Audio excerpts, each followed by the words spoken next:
നമ്മുടെ മനസ്സിൽ കഷ്ടപ്പെട്ടിട്ട് ഒരു കഥയൊക്കെ നമ്മൾ സെറ്റാക്കി നേരെ നമ്മളത് എഴുതാൻ വേണ്ടി വരുന്ന സമയത്ത് നമുക്ക് ഒരുപാട് കൺഫ്യൂഷൻസ് ആണ്. ഈ കഥ എങ്ങനെ പകർത്തി എഴുതണം, ഏത് രീതിയിൽ എഴുതണം, ഞാൻ മൊബൈലിൽ എഴുതണോ അല്ലെങ്കിൽ പേപ്പറിൽ എഴുതണോ, ഏതിലാണ് ഏറ്റവും ബെറ്റർ എന്നൊക്കെയുള്ള ഒരുപാട് പ്രശ്നങ്ങൾ ചിലപ്പോൾ നമ്മൾ ഫേസ് ചെയ്തു വരും. അപ്പോൾ അതിനുള്ള ഒരു സൊല്യൂഷനാണ് എന്താണ് നമ്മുടെ ഒരു ഈസി മെത്തേഡ്. മൊബൈലിൽ എഴുതുന്നതാണോ അല്ലെങ്കിൽ പേപ്പറിൽ എഴുതുന്നതാണോ, ഏതാണ് മെത്തേഡ് എന്നാണ് നമ്മൾ ഈ ഒരു വീഡിയോയിലൂടെ നമ്മൾ പങ്കുവയ്ക്കുന്നത്. ആദ്യമായിട്ടാണ് നമ്മുടെ ചാനൽ കാണുന്നതെന്നുണ്ടെങ്കിൽ ഒന്ന് സബ്സ്ക്രൈബ് ചെയ്യുക. ഇത് നിങ്ങൾക്ക് കറക്റ്റായിട്ട് എങ്ങനെ തീരുമാനം എടുക്കണം, എങ്ങനെ മിക്സ് ചെയ്ത് ചെയ്യാം എന്നൊക്കെയുള്ള കാര്യങ്ങൾ നമ്മൾ പറയുന്നുണ്ട്. അപ്പോൾ ഏതാണ് ബെസ്റ്റ് മെത്തേഡ് എന്ന് പറഞ്ഞാൽ ഞാൻ ഫസ്റ്റ് പറയുന്നത് മൊബൈലായിരിക്കും. മൊബൈലാണെന്ന് പറഞ്ഞിട്ട് നിങ്ങൾ നിർത്തി പോകരുത്. ഇതിന് രണ്ടിനും കൂടി എങ്ങനെ മിക്സ് ചെയ്ത് എഴുതാമെന്നും കൂടി ഞാൻ വീഡിയോൻ്റെ അവസാനം പറയുന്നുണ്ട്. അപ്പോൾ ഈ മൊബൈലിൽ ടൈപ്പ് ചെയ്യാന്ന് പറയുന്നത് എപ്പോഴും ഞാൻ ഒരു പ്രാക്ടീസ് മെത്തേഡ് ആയിട്ടാണ് പറയുന്നത്. അതിന് കാരണം എന്താണെന്ന് വെച്ചാൽ നമ്മുടെ കയ്യിലൊരു മൊബൈൽ ഉണ്ടെന്നുണ്ടെങ്കിൽ നമുക്ക് ഏതൊരു സിറ്റുവേഷനിൽ ഇരുന്നിട്ടും ഇത് എഴുതാൻ പറ്റും.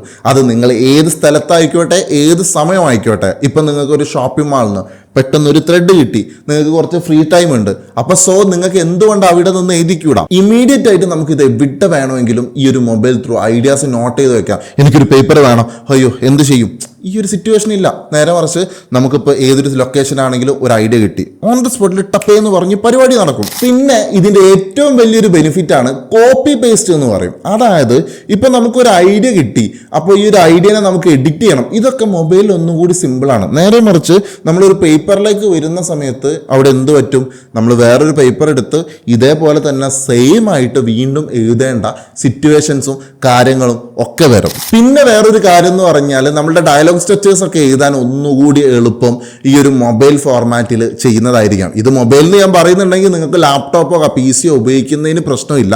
ഞാൻ ഈ ഒരു സ്ട്രക്ചർ മൊത്തത്തിൽ നിങ്ങൾക്ക് പറയുമ്പോൾ മൊത്തത്തിലുള്ള കാര്യങ്ങളൊക്കെ ഒന്ന് കണക്റ്റ് ആവും. അപ്പോൾ ഡയലോഗ് സ്ട്രക്ചേഴ്സ് ഒക്കെ എഴുതാൻ ഈസിയാന്ന് പറയുന്നത് എങ്ങനെയാണ്, നമുക്ക് ഡയലോഗ്സിന്റെ സ്ട്രക്ചേഴ്സ് എന്താണെന്നുള്ളത് ആദ്യം മനസ്സിലാക്കണം. അപ്പോൾ എന്തൊക്കെയാന്ന് വെച്ചാൽ ഒന്ന് സ്പേസിങ്, പിന്നെ ഫോർമാറ്റിങ്, ഇതൊക്കെ നമുക്ക് മൊബൈൽ വളരെ പെട്ടെന്ന് തന്നെ ചെയ്യാൻ പറ്റും. അപ്പോൾ നിങ്ങൾക്ക് ചിലപ്പോൾ ഡൗട്ട് ഉണ്ടാവും, എന്താണ് സ്പേസിങ്, എന്താണ് ഫോർമാറ്റിങ്, എന്താണ് സ്ട്രക്ചർ എന്നൊക്കെ ഡൗട്ട് ഉണ്ടെന്നുണ്ടെങ്കിൽ നമ്മളൊരു കോഴ്സ് പ്രൊവൈഡ് ചെയ്യുന്നുണ്ട്. സ്ക്രിപ്റ്റും പറയുന്നുണ്ട്, അതിനോടൊപ്പം തന്നെ ഫിലിം മേക്കിങ്ങും പറയുന്നുണ്ട്, അതിനോടൊപ്പം തന്നെ കോണ്ടന്റ് ക്രിയേഷനും പറയുന്നുണ്ട്.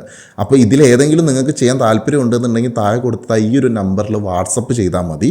അല്ലെങ്കിൽ ഡിസ്ക്രിപ്ഷനിൽ ഒരു ലിങ്ക് കൊടുക്കുന്നുണ്ട്. ആ ലിങ്ക് നിങ്ങളൊന്ന് ജസ്റ്റ് ഒന്ന് ക്ലിക്ക് ചെയ്താൽ നിങ്ങൾ ഡയറക്റ്റ് നമ്മുടെ വാട്സപ്പിലേക്കായിരിക്കും എത്തുക. അവിടെ നിങ്ങൾക്ക് കോഴ്സ് റിലേറ്റഡ് ആയിട്ടുള്ള എന്ത് സംശയങ്ങളുണ്ടെങ്കിലും നിങ്ങൾക്ക് ചോദിക്കാവുന്നതാണ്. അപ്പോൾ മൊബൈലിൽ സ്ക്രിപ്റ്റ് ചെയ്ത് അല്ലെങ്കിൽ മൊബൈലിൽ ഡോക്യുമെന്റ് സൂക്ഷിക്കുന്നതിനെ കൊണ്ടുള്ള വേറൊരു കാര്യം എന്ന് പറഞ്ഞാൽ നമ്മൾ ഈ എഴുതുന്ന കാര്യങ്ങളൊക്കെ ഇപ്പോൾ ഒരു ക്ലൗഡ് സ്റ്റോറേജ്, ഇപ്പോൾ അതായത് ഇപ്പോൾ ഗൂഗിൾ ഡ്രൈവോ അല്ലെങ്കിൽ ഇപ്പോൾ ഒരുപാട് ക്ലൗഡായിട്ടുള്ള ഒരുപാട് സംഭവങ്ങൾ നമുക്ക് ഫ്രീ ആയിട്ട് തന്നെ കിട്ടും. അപ്പോൾ അതിലേക്ക് നമ്മുടെ ഇമെയിൽ ID വെച്ച് പാസ്വേഡൊക്കെ വെച്ച് ആക്സസ് ചെയ്യുകയാണെന്നുണ്ടെങ്കിൽ അത് വളരെ ബെനിഫിറ്റ് ആയിരിക്കും നമുക്ക്. എന്തെങ്കിലും കാരണവശാൽ ഇപ്പോൾ നമ്മൾ ഒട്ടും പ്രതീക്ഷിക്കാതെ ഇപ്പോൾ ഒരു വെള്ളപ്പൊക്കം വന്നു, അല്ലെങ്കിൽ പ്രകൃതി ദുരന്തങ്ങൾ എന്തെങ്കിലും വന്നു, അല്ലെങ്കിൽ എന്തെങ്കിലും കാരണവശാൽ നമ്മുടെ പേപ്പേഴ്സ് നഷ്ടപ്പെടുന്നതിലൊക്കെ മൊബൈൽ എന്ന് പറഞ്ഞിട്ടുള്ള ഈ ഒരു ഡാറ്റ, ഇൻ കേസ് മൊബൈൽ നഷ്ടപ്പെട്ടാൽ പോലും നമുക്ക് ഗൂഗിൾ ഡ്രൈവിൻ്റെ കറക്റ്റായിട്ടുള്ള ഇമെയിൽ IDൻ്റെ പാസ്വേഡും കാര്യങ്ങളും ഉണ്ടെങ്കിൽ നമുക്ക് എളുപ്പത്തിൽ അത് ആക്സസ് ചെയ്യാൻ പറ്റുന്ന കാര്യങ്ങളാണ്. പക്ഷേ ഇത്ര കാര്യങ്ങൾ നമ്മൾ പറഞ്ഞെങ്കിലും മൊബൈലിന് ഒരുപാട് നെഗറ്റീവ്സ് ഉണ്ട്. അപ്പോൾ അങ്ങനത്തെ കേസിലാണ് നമുക്ക് പെന്നിൽ, അതായത് പേപ്പറിൽ എഴുതുന്നതിനെ പറ്റിയിട്ടുള്ള ഒരു സംഭവം വരുന്നത്. അപ്പം നമുക്കത് ഓരോന്നായിട്ട് നോക്കാം. ഇതിനു മുമ്പ് ഞാൻ നിങ്ങൾക്ക് കുറച്ച് ആപ്സ് പരിചയപ്പെടുത്തി തരാം. അതാവുന്ന സമയത്ത് നിങ്ങൾക്ക് ഒന്നുകൂടി എളുപ്പമായിരിക്കും കാര്യങ്ങൾ. അപ്പോൾ ഗൂഗിൾ ഡോക്സ് എന്ന് പറഞ്ഞിട്ടുള്ള ഒരു ആപ്ലിക്കേഷൻ ഉണ്ട്. ഇത് നമുക്ക് സിങ്ക് ചെയ്യാനും ബാക്കപ്പ് ചെയ്യാനും ഒക്കെ ഒന്നും കൂടി എളുപ്പമായിരിക്കും. നോഷൻ എന്ന് പറഞ്ഞിട്ടുള്ള ഒരു ആപ്ലിക്കേഷൻ ഉണ്ട്. അത് സീൻ വൈസ് നമുക്ക് ഓർഗനൈസ് ചെയ്യാനും കുറച്ചുകൂടി നമ്മളെ ഈസി ആക്കാൻ വേണ്ടി സഹായിക്കാറുണ്ട്. ഈ സംഭവങ്ങളൊക്കെ നിങ്ങൾക്ക് പ്ലേ സ്റ്റോറിൽ കിട്ടും കേട്ടോ. പിന്നെ ജോട്ടർ പാഡ് എന്ന് പറഞ്ഞിട്ടുള്ള ആപ്ലിക്കേഷൻ ഞാൻ ഓൾറെഡി അത് സ്ക്രീനിൽ കാണിച്ചായിരുന്നു. ആ ഒരു സ്ക്രീൻ പ്ലേ ഫോർമാറ്റിൽ ഒന്നുകൂടി സപ്പോർട്ട് ചെയ്യാൻ ഹെൽപ്പ് ചെയ്യുന്നത് ഈ ഒരു ഫോർമാറ്റാണ്. ഓക്കെ, അപ്പോൾ നമുക്ക് ഓപ്ഷൻ 2 പെന്ന് കൊണ്ട് പേപ്പറിൽ എഴുതുന്ന ഓപ്ഷനിലേക്ക് കിടക്കാം. ഞാൻ ഒന്നാമത്തെ കാര്യം ഞാൻ പറയട്ടെ, ഞാൻ എഴുതിയിട്ടുള്ള ഒരു 90 സ്ക്രിപ്റ്റ്സും ഞാൻ പെന്നുകൊണ്ടാണ് എഴുതിയത്, മറ്റേതിലും എഴുതിയിട്ടുണ്ട്. അപ്പോൾ അതിൻ്റെ എക്സ്പീരിയൻസ് ഞാൻ ലാസ്റ്റ് ഷെയർ ചെയ്യാം. അപ്പോൾ ഇതുകൊണ്ടുള്ള ഗുണങ്ങൾ നിങ്ങൾ വളരെ ശ്രദ്ധിച്ച് കേൾക്കണം. എന്താണെന്ന് വെച്ചാൽ എല്ലാവർക്കും ഫോൺ ഉള്ളത് കൊണ്ട് ഇപ്പോൾ ഇത്രയും പോയിന്റ്സ് ഫോണിനെ പറ്റി പറഞ്ഞതുകൊണ്ട് ഇനി പേപ്പറിലൊന്നും എഴുതേണ്ട ആവശ്യമില്ല, അവസാനം DTP എടുക്കാനുള്ളതല്ലേ, കുറച്ചുകൂടി സുഖം DTP ആണ്. അപ്പോൾ ഇങ്ങനെയൊക്കെ ചിലപ്പോൾ ഒരു പക്ഷേ ചിന്തിച്ചു എന്ന് വരാം. പക്ഷെ അത് തെറ്റാണെന്നുള്ളത് അടുത്ത സംഭവത്തിലേക്ക് വരുന്ന സമയത്ത് നിങ്ങൾക്ക് അത് കറക്റ്റായിട്ട് മനസ്സിലാവും. ഒന്നാമത്തെ കാര്യം എന്ന് പറഞ്ഞാൽ ഡീപ്പ് കോൺസെൻട്രേഷനാണ്. അതായത് നമ്മൾ എഴുതുന്ന സമയത്ത് ഞാൻ അവിടെ പോയി എഴുതുന്ന സമയത്ത് നമ്മൾ എഴുതിക്കൊണ്ടിരിക്കുന്ന സമയത്ത് തന്നെ നമുക്ക് ചിന്തിക്കാൻ പറ്റും. എന്താണെന്ന് വെച്ചാൽ നമുക്ക് ചെറുപ്പം മുതലേ ഉള്ള ഒരു ശീലമാണ് എഴുത്ത് എന്ന് പറയുന്നത്. അപ്പോൾ നമ്മൾ മലയാളം ക്ലാസ്സിലും ഇംഗ്ലീഷ് ക്ലാസ്സിലും ഒക്കെ നമ്മൾ എഴുതിയിട്ട്, അതായത് റിവ്യൂ എഴുതിയിട്ടും നിരൂപണങ്ങൾ എഴുതിയിട്ടും ആസ്വാദന കുറിപ്പുകൾ എഴുതിയിട്ടും ഒക്കെ നമുക്ക് ശീലമുണ്ട്. നമ്മൾ എഴുതുന്ന സമയത്ത് തന്നെ നമ്മൾ ഓട്ടോമാറ്റിക്കായിട്ട് അടുത്ത വേർഡ്സ് ആലോചിക്കും. പക്ഷേ ടൈപ്പ് ചെയ്യുന്ന സമയത്ത് എൻ്റർലി ഡിഫറെൻ്റ് ആണ്. ടൈപ്പിംഗ് കുറച്ചുകൂടി സ്പീഡാണ്, കുറച്ചുകൂടി ആക്ഷൻസ് വേണ്ട കാര്യങ്ങളാണ്, കുറച്ചും കൂടി ഫോക്കസ്ഡ് നമ്മൾ ടൈപ്പിങ്ങിലേക്ക് മാത്രമായിട്ട് ഒതുങ്ങും. അപ്പോൾ നമുക്ക് നല്ല രീതിയിൽ ഡീപ്പായിട്ട് കോൺസെൻട്രേഷൻ ചെയ്യാൻ വേണ്ടിയിട്ട് എഴുത്ത് നമ്മൾ ഹെൽപ്പ് ചെയ്യും. അടുത്ത സെക്ഷൻ എന്ന് പറഞ്ഞാൽ ക്രിയേറ്റിവിറ്റി കൂടും. ക്രിയേറ്റിവിറ്റി കൂടുക എന്ന് പറഞ്ഞു കഴിഞ്ഞാൽ എഴുതുന്ന സമയത്ത് ഉണ്ടാവുന്ന ഒരു ഫ്ലോയും ടൈപ്പ് ചെയ്യുന്ന സമയത്ത് ഉണ്ടാവുന്ന ഫ്ലോയും രണ്ടായിരിക്കും. നിങ്ങളൊരു കാര്യം നോക്കുക, ഒരു 4 സീന് സെപ്പറേറ്റ് ആയിട്ട് ചെയ്യാം. അപ്പോൾ ഈ 4 സീനിൽ ഓരോ സീനിൽ ഒന്നിൽ എഴുതുവാണെങ്കിൽ ഒന്നിൽ ടൈപ്പ് ചെയ്യുക. അങ്ങനെ 4 സെപ്പറേറ്റ് ആയിട്ട് വെക്കുക. എന്നിട്ട് ഇതേ സെയിം സാധനം തന്നെ നിങ്ങൾ എന്താക്കുക, അടുത്തതിൽ ഈ സെയിം സംഭവങ്ങൾ തന്നെ കുറച്ചുകൂടി ക്രിയേറ്റീവ് ആക്കാൻ വേണ്ടിയിട്ട് ആദ്യത്തെ എഴുതിയ സാധനം ഉണ്ടല്ലോ അത് വീണ്ടും മൊബൈലിൽ ടൈപ്പ് ചെയ്തിട്ട് ട്രൈ ചെയ്യുക. ശേഷം ടൈപ്പ് ചെയ്തിട്ടുള്ള സാധനം എഴുതിയിട്ട് ഒന്ന് ട്രൈ ചെയ്ത് നോക്കുക. ഇങ്ങനെ വരുന്ന സമയത്ത് തന്നെ നിങ്ങൾക്ക് ഇതിൻ്റെ ഒരു ഹ്യൂജ് ഡിഫറൻസ് മനസ്സിലാവും. പിന്നെ ശ്രദ്ധിക്കേണ്ട അടുത്ത കാര്യം എന്ന് പറഞ്ഞാൽ ഐഡിയൽ ഫ്ലോ നാച്ചുറൽ ആക്കും എന്നുള്ള കാര്യമാണ്. അതായത് ഐഡിയൽ ഫ്ലോ നാച്ചുറൽ ആക്കുക എന്ന് പറഞ്ഞാൽ കുറച്ചുകൂടി ക്രിയേറ്റിവിറ്റിയും കോൺസെൻട്രേഷനും ഒക്കെ കൂടുന്ന സമയത്ത് നമ്മളെ സപ്പോർട്ട് ചെയ്യുന്ന ഒരു സംഭവമാണ് ഈ ഐഡിയൽ ഫ്ലോ എന്ന് പറയുന്ന ഈ ഒരു പരിപാടി. അതായത് നമ്മളിങ്ങനെ ആ ഒരു ഫ്ലോയിൽ തന്നെ ഇങ്ങനെ അങ്ങോട്ടേക്ക് എഴുതി പോകാനുള്ള ഒരു സാധ്യതയുണ്ട്. നേരെ മറിച്ച് മൊബൈലാവുന്ന സമയത്ത് നമുക്ക് നോട്ടിഫിക്കേഷൻസ് വരുന്നു, ബാക്കിയുള്ള കാര്യങ്ങൾ വരുന്നു. ചില ആളുകൾ വോയിസ് കമാൻഡ് വെച്ചിട്ടായിരിക്കും ചെയ്യുന്നുണ്ടാവുക. അപ്പോൾ വോയിസ് കമാൻഡ് മലയാളത്തിൽ സപ്പോർട്ട് ചെയ്യണമെന്നുണ്ടെങ്കിൽ നെറ്റ് ഓൺ ആക്കണം. അങ്ങനെ നെറ്റ് ഓൺ ആക്കുന്ന സമയത്ത് ചിലപ്പോൾ നോട്ടിഫിക്കേഷൻസ്, കോൾസ്, പ്രശ്നങ്ങൾ, അങ്ങനെ ഒരുപാട് ഡിസ്ട്രാക്ഷൻസ് ഉണ്ടാവാനുള്ള സാധ്യതയുണ്ട്. പക്ഷെ നേരെ മറിച്ച് എഴുത്താവുന്ന സമയത്തോ നമ്മൾ വേറൊരു ലോകത്തായിരിക്കും. നമ്മൾ ആ എഴുതുന്ന ആ ഒരു ലോകം മാത്രം ആയിട്ട് നമ്മളിങ്ങനെ നിൽക്കും. പിന്നെ അടുത്തതെന്ന് പറഞ്ഞാൽ ഓവർ തിങ്കിങ് കുറയുമെന്നാണ് സയൻസ് പറയുന്നത്. അതായത് വെറുതെ ഇങ്ങനെ എഴുതുന്ന സമയത്ത് നമ്മൾ കൂടുതലായിട്ട് ആലോചിക്കുക എന്നുള്ളതല്ല, നമ്മളുടെ മനസ്സിലേക്ക് ഇമാജിനേഷൻ, അതിനോടൊപ്പത്തെ എഴുത്ത്, മൊത്തത്തിൽ നമ്മൾ ഫോക്കസ് ഇതിൽ മാത്രമായിരിക്കും. അപ്പോൾ വെറുതെ ഇനി എന്താക്കും എന്നുള്ളൊരു ചിന്താഗതി നിങ്ങൾക്ക് കറക്റ്റായിട്ട് സ്ട്രക്ചേഴ്സും കാര്യങ്ങളൊക്കെ അറിയാമെന്നുണ്ടെങ്കിൽ ഈ ഒരു സംഭവം വരില്ല. നേരെ മറിച്ച് നിങ്ങളുടെ ഒരു എഴുത്ത് ഒരു ഘട്ടത്തിൽ വെച്ച് സ്റ്റോപ്പ് ആവുന്നുണ്ട്, ഇനി എന്ത് ചെയ്യണം എന്നുള്ളത് അറിയില്ല. അതിൻ്റെ പ്രധാനപ്പെട്ട കാരണം എന്ന് പറഞ്ഞത് നിങ്ങൾ എഴുതിയത് ശരിയല്ല, അല്ലെങ്കിൽ നിങ്ങൾക്ക് വ്യക്തമായിട്ടുള്ള ഒരു ധാരണയില്ല. അപ്പോൾ ഇങ്ങനെയുള്ള കാര്യങ്ങളൊക്കെയാണ് നമ്മുടെ കോഴ്സ് ഹെൽപ്പ് ചെയ്യുന്നത്. അതൊന്ന് റിമൈൻഡ് ചെയ്യാം. പിന്നെ അടുത്തതായിട്ട് ഇതിൻ്റെ ഒരു നെഗറ്റീവ് എന്ന് പറയുന്നത് എഴുതുന്ന സമയത്ത് നമുക്ക് ടൈം എടുക്കും, ടൈപ്പ് ചെയ്യുന്ന സമയത്ത് ടൈം എടുക്കില്ല.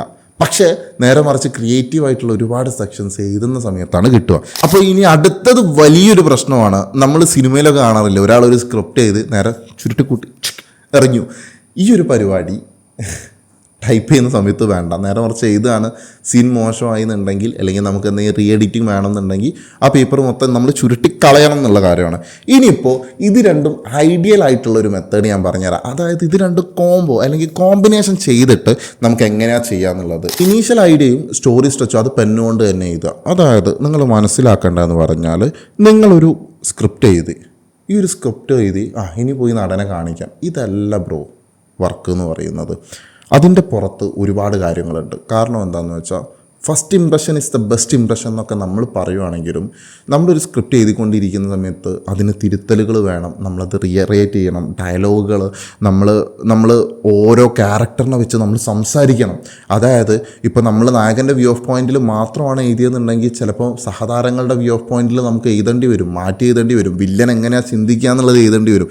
ഇങ്ങനെ 100 കൂട്ടം കാര്യങ്ങളുണ്ട്. നിങ്ങൾ ആദ്യമായിട്ടോ അല്ലെങ്കിൽ രണ്ടാമതായിട്ടോ എത്രാമത്തെ വട്ടം സ്ക്രിപ്റ്റ് എഴുതിക്കോട്ടെ, റീറൈറ്റിംഗ് എന്ന് പറഞ്ഞിട്ടുള്ള ഒരു പ്രോസസ്സ് നിർബന്ധമാണ്. അപ്പോൾ നിങ്ങൾ ചെയ്യേണ്ട മെത്തേഡ് എന്താണെന്ന് വെച്ചാൽ, ഇനീഷ്യൽ ഐഡിയാസും സ്റ്റോറി സ്ട്രെച്ചും അത് പെന്നുകൊണ്ട് തന്നെ എഴുതാൻ നോക്കുക. അതായത് ഒരു ഫസ്റ്റ് ഡ്രാഫ്റ്റ് നിങ്ങൾ എന്താണെങ്കിലും പെന്നിന് തന്നെ ഫോക്കസ് കൊടുക്കുക. അതായത് പേപ്പറിൽ എഴുതി തന്നെ ഫോക്കസ് കൊടുക്കുക. അപ്പോൾ ഫസ്റ്റ് സ്ട്രക്ചർ ആയിക്കഴിഞ്ഞാൽ നിങ്ങൾക്ക് ഒരു കണ്ടിന്യൂഷൻ, ഇനിയും ഇതിൻ്റെ ഡ്രാഫ്റ്റ്, ബാക്കിയുള്ള കാര്യങ്ങൾ, അല്ലെങ്കിൽ DTP എടുക്കുക, അങ്ങനത്തെ ഒരുപാട് കാര്യങ്ങളുണ്ട് അല്ലേ.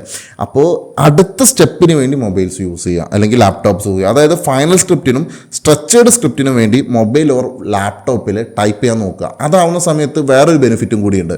ഇപ്പോൾ നമ്മൾ കംപ്ലീറ്റ് ആയിട്ട് ആദ്യം ഒരു സ്ക്രിപ്റ്റ് മൊത്തം നമ്മൾ പെന്നിനെ കൊണ്ട് എഴുതി, അതിന് ശേഷം നമ്മളത് DTP എടുക്കാൻ പോകുന്ന സമയത്ത് ഇവർക്ക് വായിക്കണ്ടേ, ഇവർക്ക് വായിച്ചിട്ടേ ചെയ്യാൻ പറ്റുള്ളൂ. ഇപ്പോൾ AI-ൻ്റെ സഹായത്തോടൊക്കെ ചെയ്യുന്ന മെത്തേഡ്സ് ഉണ്ട്. അത് നമ്മുടെ ഹാൻഡ് റൈറ്റിംഗ് അത്ര അടിപൊളിയാണെങ്കിൽ മാത്രമേ നമുക്ക് ചെയ്യാൻ പറ്റുള്ളൂ. അപ്പോൾ DTP എടുക്കുന്ന ആളുകൾ വായിച്ചിട്ട് അവരായിരിക്കും അത് ഫില്ല് ചെയ്യുന്നത്. അപ്പോൾ ഇവരിത് വായിച്ച് എഴുതുന്ന സമയത്ത് നമുക്ക് കുറച്ചുകൂടി സമയം കൂടുതലായിരിക്കും. ഇപ്പോൾ ഒരു സ്ക്രിപ്റ്റ് എന്ന് പറഞ്ഞാൽ ചിലപ്പോൾ ഒരു 50 പേജ് 100 പേജ് 200 പേജ്, അത് ഷോർട്ട് ഫിലിംസോ അല്ലെങ്കിൽ നമ്മൾ എടുക്കുന്ന സംഭവം പോലെ ഇരിക്കും. എന്നാൽ പോലും അതിനൊരു ടൈം, അതിനൊരു എക്സ്ട്രാ എക്സ്പെൻസ് അവിടെ വേണ്ടി വരും. നേരെ മറിച്ച് നമ്മളുടെ ഐഡിയാസും കാര്യങ്ങളൊക്കെ ഒരു ഫൈനൽ സ്ക്രിപ്റ്റാണ് ലോക്ക് ചെയ്ത് ഇതാക്കുകയെന്നുണ്ടെങ്കിൽ അവർക്ക് ജസ്റ്റ് ഒരു ഫോട്ടോസ്റ്റാറ്റിൻ്റെ സ്ഥലത്ത് പോയി കഴിഞ്ഞാൽ നിങ്ങൾക്ക് ജസ്റ്റ് അവിടെ നിന്ന് പോയി ഒന്ന് പ്രിൻ്റ് എടുത്താൽ ആ പ്രിൻറ്റിൻ്റെ ചാർജ് മാത്രം കൊടുത്താൽ മതി. അഡീഷണൽ ആയിട്ടുള്ള കോസ്റ്റോ അഡീഷണൽ ആയിട്ടുള്ള സമയമോ, അവരുടെ സമയമോ ഒരു ഭാഗമാണ് അല്ലേ. ഇപ്പോൾ നമുക്ക് ഫോട്ടോസ്റ്റാറ്റ് എടുക്കുകയാണെങ്കിൽ ഇപ്പോൾ ഒരു അരമണിക്കൂർ കൊണ്ട് കിട്ടുന്ന പരിപാടിയാണെന്നുണ്ടെങ്കിൽ ഇവർ വായിച്ച് ടൈപ്പ് ചെയ്ത് വരുന്ന സമയത്ത് ചിലപ്പോൾ 2, 3, 4 ദിവസം വരെ എടുത്തുനിന്ന് വരും. അപ്പോൾ പിന്നെ അത് സ്ക്രിപ്റ്റ് ലീക്ക് ആവാതിരിക്കാനും അങ്ങനെയൊക്കെ ഒരുപാട് രീതിയിൽ നമ്മളിത് ഹെൽപ്പ് ചെയ്യും. അപ്പോൾ നിങ്ങൾക്ക് ഇനി ഇതുമായിട്ട് സംബന്ധിച്ച് എന്തെങ്കിലും സംശയങ്ങൾ ഉണ്ടെന്നുണ്ടെങ്കിൽ മറക്കാതെ താഴെ കമൻ്റായിട്ട് രേഖപ്പെടുത്തുക. നമ്മൾ ഡെയിലി റീൽ അപ്ലോഡ് ചെയ്യാറുണ്ട്. അപ്പോൾ റീലായിട്ട് നിങ്ങൾ കാണാം. പിന്നെ നമ്മുടെ കോഴ്സിൻ്റെ കാര്യം പറഞ്ഞല്ലോ, അപ്പോൾ അതിൽ ജോയിൻ ചെയ്യാൻ താല്പര്യം ഉണ്ടെന്നുണ്ടെങ്കിൽ നിങ്ങൾ എന്താണെങ്കിലും ജോയിൻ ചെയ്യുക. ഈ സംഭവത്തെക്കുറിച്ച് നിങ്ങൾക്ക് വ്യക്തമായി കാര്യങ്ങൾ മനസ്സിലായെന്ന് ഞാൻ വിചാരിക്കുന്നു. അപ്പോൾ എന്തെങ്കിലും സംശയം ഉണ്ടെങ്കിൽ ചോദിക്കാൻ മറക്കണ്ട. അപ്പോൾ സബ്സ്ക്രൈബ് ചെയ്യുന്ന കാര്യം പരിഗണിക്കുക. അടുത്ത വീഡിയോ ആയിട്ട് വീണ്ടും വരാം. അപ്പോൾ ഈ ഇടത്തെ ഭാഗത്തോ അല്ലെങ്കിൽ വലത്തെ ഭാഗത്തോ വീഡിയോസ് കാണുന്നത് നിങ്ങൾക്ക് വളരെയധികം യൂസ്ഫുൾ ആയിരിക്കും. അപ്പോൾ ആ കാര്യങ്ങളൊക്കെ ഒന്ന് ചെക്ക് ചെയ്യാം.